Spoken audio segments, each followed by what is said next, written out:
This episode of The Totally Rad Show is brought to you by Audible.com. Coming up today, it's time to check in once again to find out what else is on our radar this week.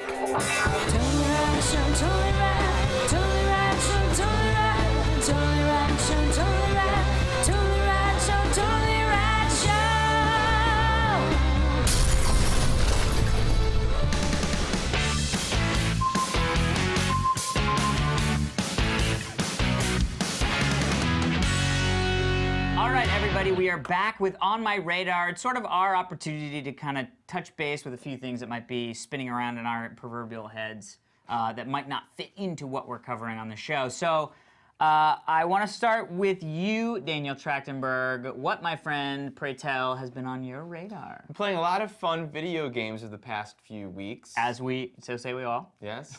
And one I'd love to chat about for a second is the sequel to one of my favorite games ever, and I think it was in my top 5 of whatever year it came out, which was Splosion Man. The sequel is, of course, Ms Splosion Man. Taking a cue from Pac-Man. Yep. A part of the Splosion Man trilogy. Part of the summer of our Xbox Live Summer of Arcade releases. Yeah. It's so awesome. It is basically it's in general the same game, much bigger. It actually has a world map, kind of like Super Mario 3. That's how grand it is. Where I'm in World 1 for like hours. Amazing. Much more difficult as well. So it's only a world map in the sense that you go over and you go to different nodes, like in. Yeah, but there's. Okay. Yeah, so it's not like a actual map. It's more like. You're not getting a map of all the places you can go. It's just like a node. It's Super Mario 3. But once you unlock the different worlds, you can go back to the other worlds. You can go back and do the boss battle-y things, and a lot of really fun. It's a grander game. It's not. It's still co-op. Do they still have a big? They have a co-op crazy thing? co-op thing. I haven't played the co-op. But co-op level is completely new. I mean, there's a lot of game to play. The first one was primarily set just in that laboratory. And now it's like you're hopping from flying car to flying car. Wow. Yeah, they have all these really interesting, and I haven't gotten to some of the other worlds yet, and I bet you that they're even more. They go crazy fast. Yeah, they're crazy. It's just very difficult. I'm having a hard time on some levels. It takes me a long time to get through them. And you have to go back to a Splosion Man was the one that we point. played a lot of at one of the 24-hour game Yeah, at the sessions. end we kind of that was fun. We were Splosion. I have only one question for you, Dan. Have you played the 2 girls, 1 controller mode? No, because I haven't played co-op in any sort. No, it's you play by yourself. It's a single player mode where you're playing the You co-op play mode, two but with people. 1 controller. Yeah. You're playing. This one's the one, and this one's the other one. 2 girls, 1 controller. I haven't. He's not girly enough. But it's really fun. It's a really funny game. It's so fun that, like, you know the kinds of things that would happen when you put a controller down and you let the animation go? Yeah. They're generally really funny. I remember, like, Aladdin on Genesis. He'd be, like, throwing the apple up and down and saying a That funny used to be clip. one of the first things I would do with any new game. Is just wait What was and the see. wait animation? Totally. Yeah. It's like kind of like they included those kinds of things while you're playing. So while you're playing, she'll suddenly go like, "Oh, the single ladies, and like to the left, you know, like just as you're playing. It's really a fun, funny, clever. Those guys game. are Yeah. pretty smart. Yeah. And I was telling real quick, I was telling them when I was on that Weekend Confirmed episode that the engine is called Beard. And the teaser for it at the beginning when you start up the game, it's live action footage of like algorithms and formulas and a guy tooling away or whatever, and then you see this dude with this huge beard turn the camera and goes, "Take that, Unreal," or he goes, "Your turn, Unreal." Amazing. Yeah. Beard. I might have to pick that up because I really it's did fun. enjoy Splosion Man, and it's one of those things that kind of slipped through the cracks. But kind of slow. Yes, Jeffrey Canada. Well, on my radar, we've had this. The summer is a fun time to catch up on things. There's not really many new TV shows. There's not really many new video games right now. It's kind of a lull. I've been using this time to catch up on TV that I've missed, and I caught all the way up on Breaking Bad, and in time for the season premiere because we talked about it for the first time last year or earlier this year. And I had never watched it, and I love it, but I'd only watched up to season 2, so I watched all of season 2 and all of season 3. Holy crap, you people were right. Yeah. Breaking Bad is so good. It is so good. And Bryan Cranston, yes, he deserves all those Emmys. He is head and shoulders above everybody else on TV as far as what he puts into that character. And what's the name of the guy who plays Gus? Giancarlo Esposito? Giancarlo Esposito. This new character in season 3, well, he kind of was in season 2 a little bit, but really comes into his own. There's so much more danger in season 3.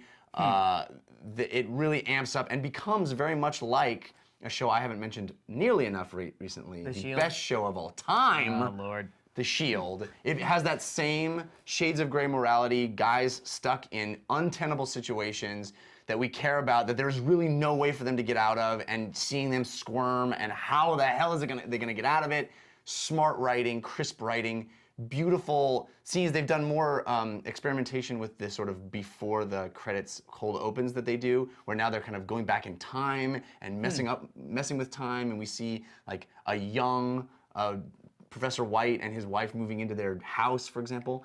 And then this season started, season 3 ended with such a, not really a cliffhanger, but a really tense moment. And season 4 picks up with a bang, so to speak, right from that moment. And it is one of the best shows, one of my favorite shows, and one of the best shows on television, bar none. Highly recommend you watch Breaking Bad if you're not already, but I was definitely late to that party, and I'm glad that I caught up. And it's the best way to watch that show. It's back to back to back to back. Yeah. I watched all of season 3 in like 3 days. It was just like 4 episodes at a time. It was great. That's awesome. Which I need to do this. I have so many things that are like on my queue. Like Justified, I didn't see all of this new season because it's all there. I have all 11 episodes. Next for me is to catch up on Friday Night Lights. And I same gotta catch with, up on oh, you know, the funny thing, I just talked to Heather, and she was like, so I saw the first 2 episodes of Friday Night Lights, and I was like, uh-oh. And she's like, it's amazing, how do I get it so over? good. Yeah.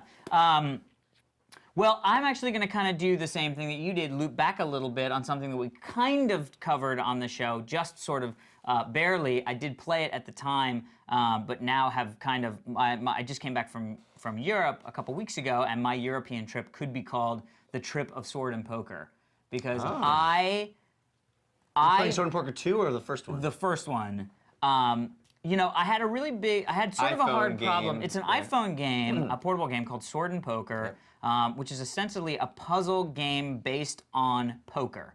And wrapped around that is a fun RPG skin. And I think my biggest problem that I had when I first picked up Sword and Poker was that this isn't really RPG. It doesn't start super RPG heavy.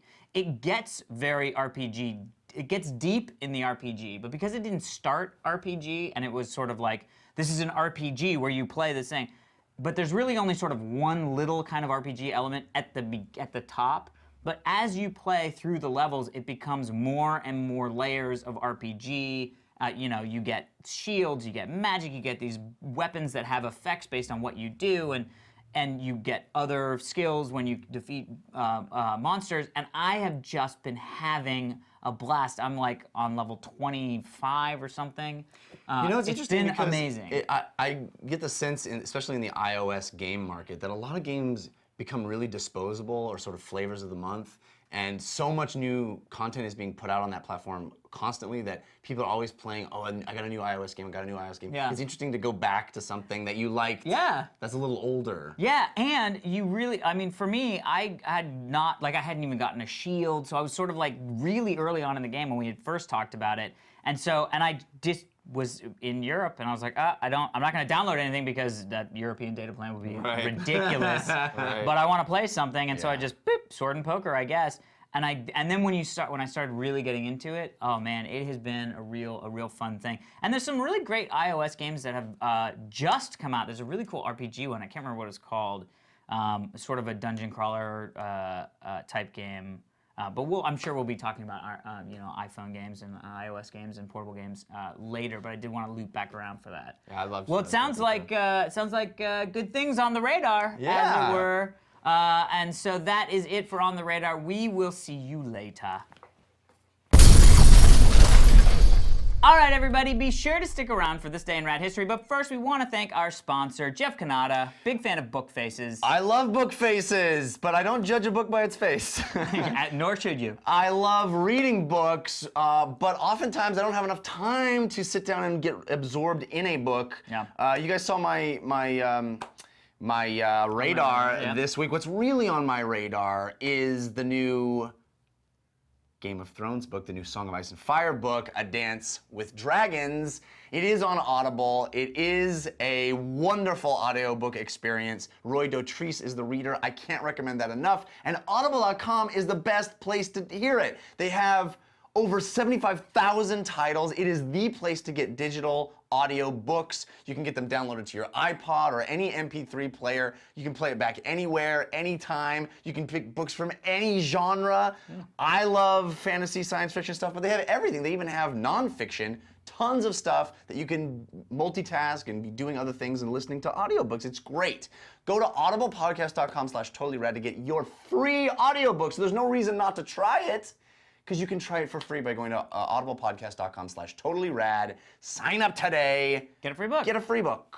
Free books are great. I recommend starting the Song of Ice and Fire trilogy, or not trilogy. Quadrilogy. Well, it's going to be 7 books. Some trilogy. Septilogy. Summer pumps. So good. All right, people. We will see you tomorrow. Check us out tomorrow when we play Versus. Today is August 4th, and on this day in rad history, back in 1922, all of us were actually quite shocked to find this out. All 13 million phones go silent for a minute at sunset for Alexander Graham Bell's funeral. That is pretty impressive that the 13 million, I mean, just think of it. All the phone companies were like, you know what, here's a minute. Nobody can call anybody. In 1922, 13 million phones. Yeah. Crazy to think that there's only 13 million. Or only, yeah. Only. That feels like a lot, though, in the 20s, but maybe. Man, it doesn't feel like barely any. But yeah, that they were all coordinated enough to be able to honor his death like that. Yeah. And then you were joking that what do you do if there's some sort of emergency? Yeah. But I don't think people relied on phones in the same way Exactly. that we do now. They use their whatever the horns. Like, how did they signal check their horns. emails? Yeah. They lit a fire. Yeah, exactly. How were they able to log into Twitter? Their phones weren't working. And that was sent in by @Healthy. Thanks, bro.